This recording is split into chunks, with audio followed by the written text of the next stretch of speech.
Oh, hello. This is Luke from Something to Cry About. Um, I'm going to talk about reactions today. I got a few responses, really interesting responses from people from my last two videos, especially the first video. Um, People saying along the lines that what I experienced was normal for them or the group of people that they are. Um, and I could definitely pick up a mild annoyance that um, in a way I'm being a bit of a crybaby and I should just get on with it. And at first it shocked me, but then I realized that anybody who says that, because me saying what has happened to me, like I have an A score of 8 or 9, like, and that, for those that I haven't explained, an A score is an adverse childhood experience index. There are a bunch of tests online, they're free. It's 10 little questions. You can go do your test right now. Press pause, go do the test, find out of 10. Because the higher the score, the worse things are projected for you. Um, Not as an individual, because the ACE tests kind of were done on populations. So statistically, I try to find out, like, okay, well, what are the likelihood of horrible things happening to me with somebody with a high ACE score? Um, and honestly, I couldn't find much because either people don't have those experiences, or they don't live long enough to be kind of taken down. So they are statistically irrelevant. That's how rare it is. Um, and it's heartbreaking if that's the norm for other people. So anybody who ever tells you, when you are just saying what has literally happened to you, saying that something was bad when it was bad, there's nothing wrong with that, especially if there is a massive upside that it can help a lot of people.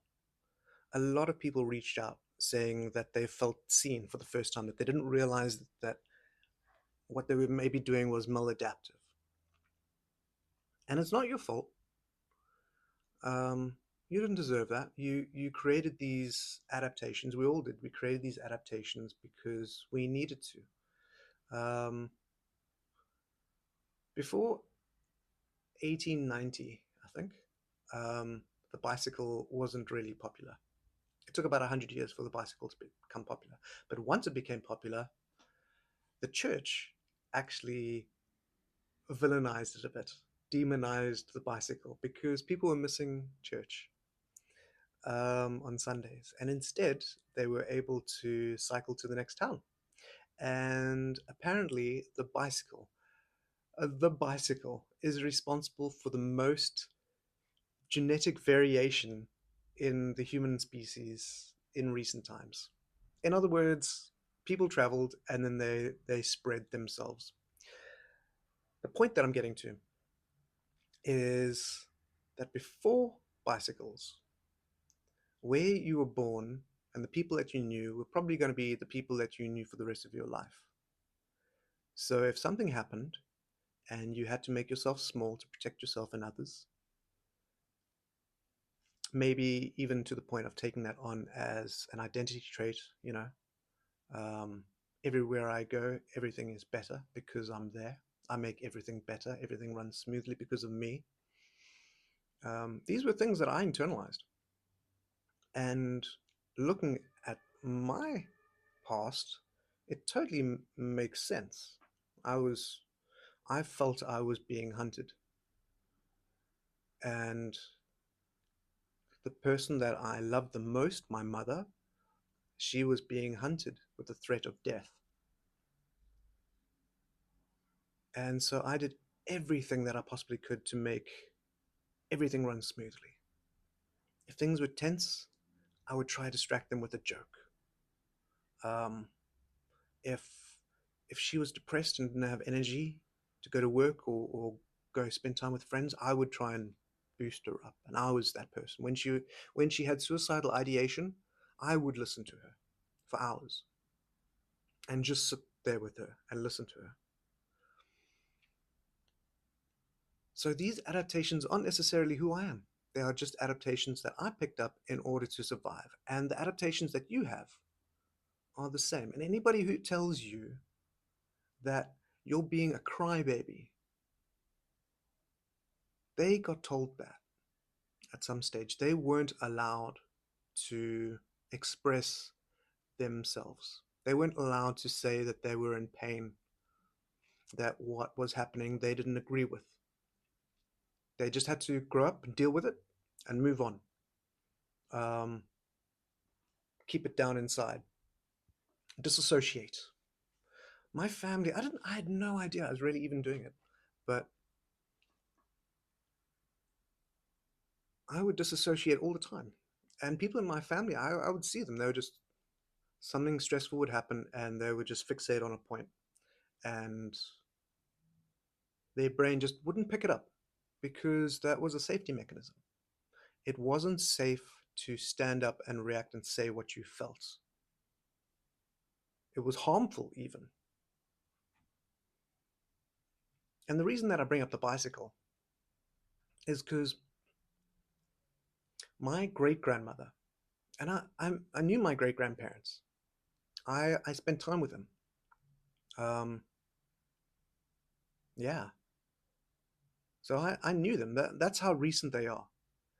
And my great grandmother was born almost 20 years after the bicycle became popular. That's how new the bicycle is.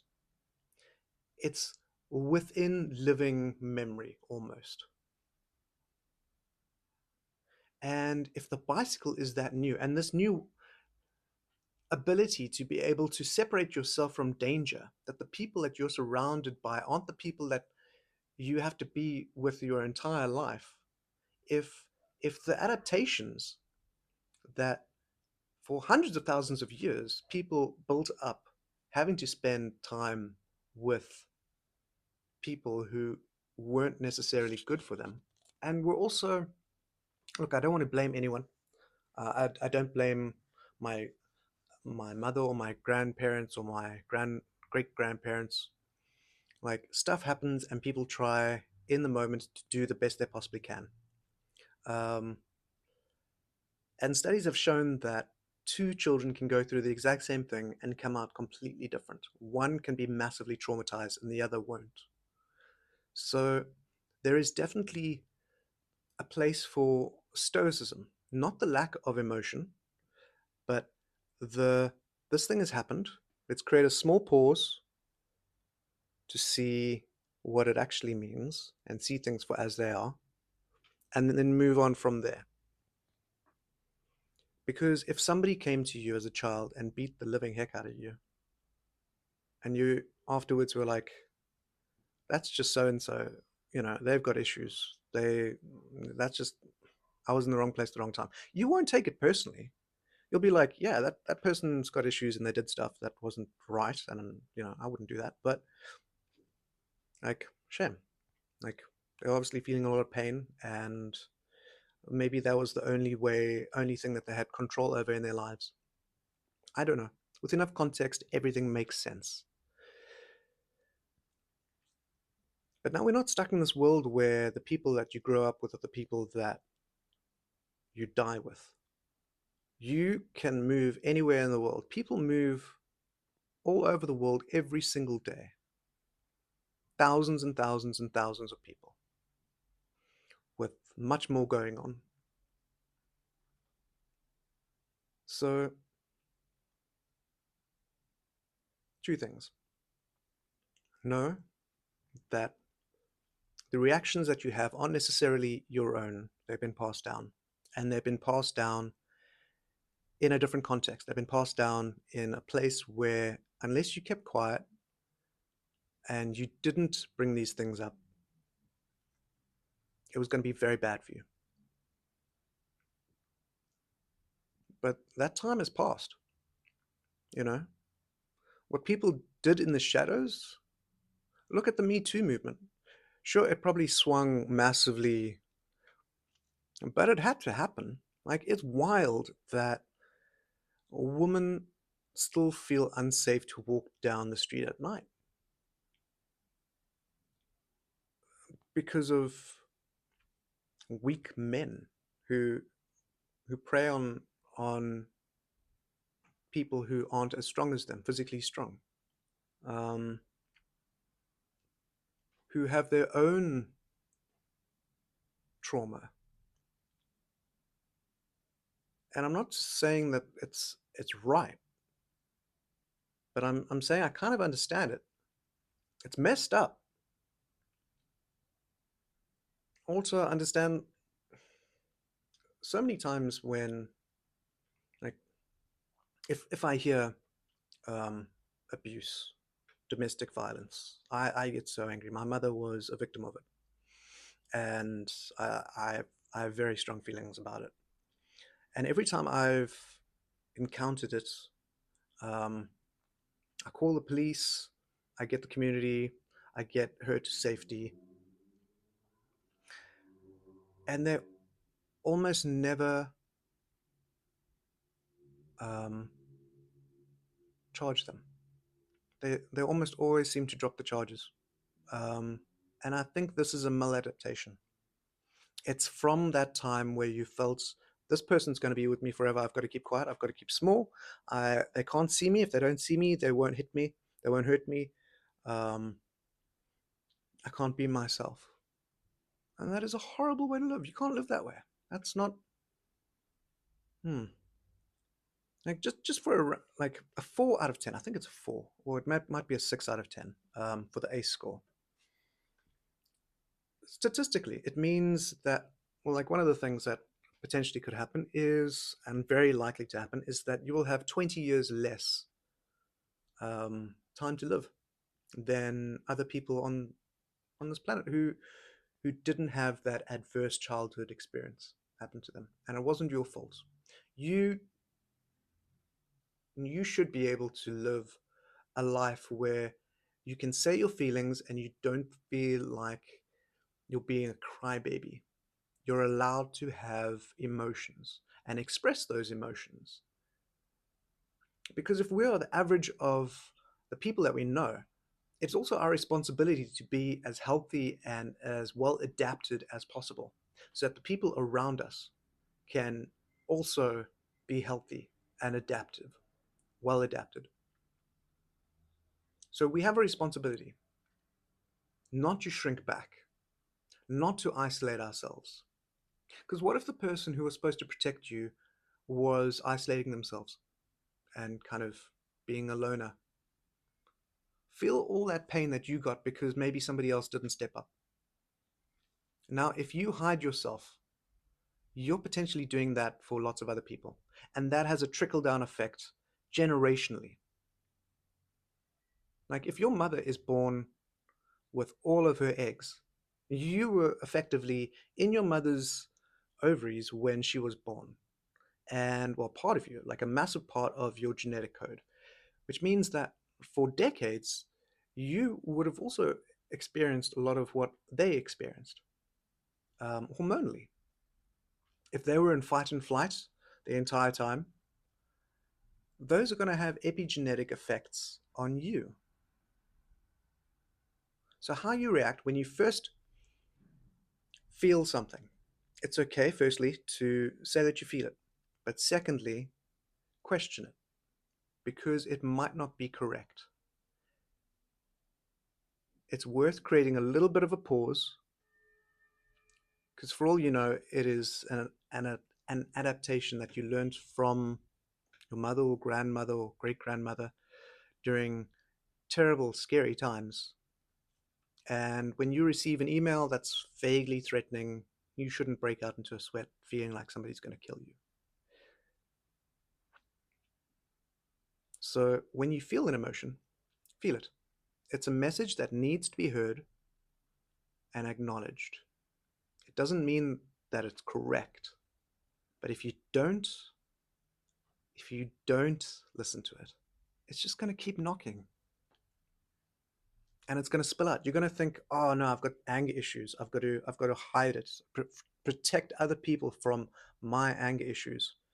And so you keep these little like monsters in a box that just disintegrates over time and leaks out, and you maybe even take it as like, I am an angry person. No, you're not.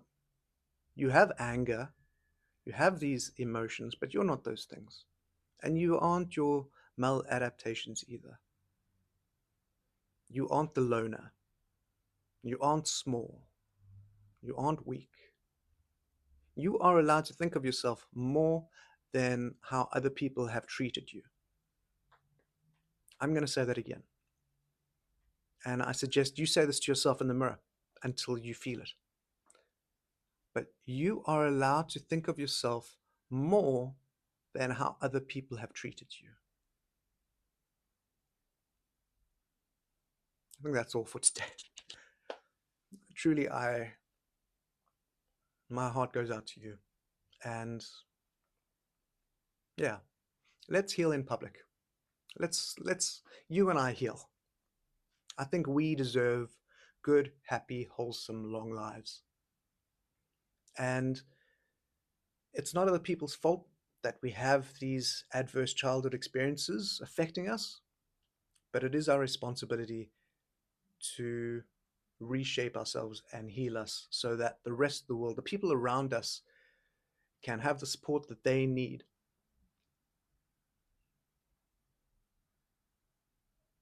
I'm sending you peace and love and joy and wholeness. And I'll see you in the next video.